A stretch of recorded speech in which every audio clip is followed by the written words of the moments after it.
সম্প্রতি সামাজিক যোগাযোগ মাধ্যমে ভাইরাল হওয়া একটি ভিডিও ঘিরে বিতর্ক চরমে পৌঁছালে এ নিয়ে মুখ খুলেছেন সাতক্ষীরা ৪ আসনের জামায়াত নেতা গাজী নজরুল ইসলাম। ফেসবুক পেজে দেওয়া এক লিখিত বিবৃতিতে তিনি ভাইরাল ভিডিওটির বিষয়টি স্বীকার করে জানান, ভিডিওতে দৃশ্যমান ১৮ বছর বয়সী তরুণী মরিয়ম বেগম তার দ্বিতীয় স্ত্রী এবং এমন কাণ্ডের মূল পরিকল্পনাকারী তার সেই দ্বিতীয় স্ত্রীর মামা। এই বিষয়ে তার প্রথম স্ত্রীও লাইভে এসে ঘটনার সত্যতা নিশ্চিত করেছেন।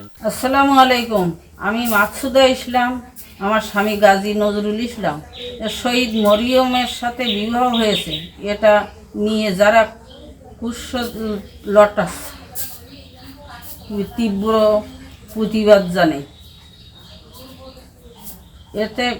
এর থেকে বিরত না থাকলে আমি আইনগত ব্যবস্থা নিতে বাধ্য হব।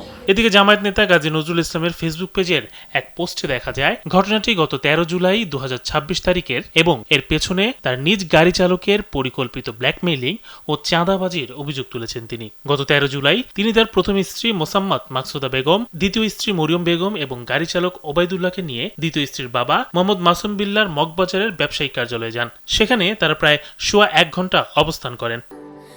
স্যান্ডেলিনা সো, রূপচর্চায় আভিজাত্য।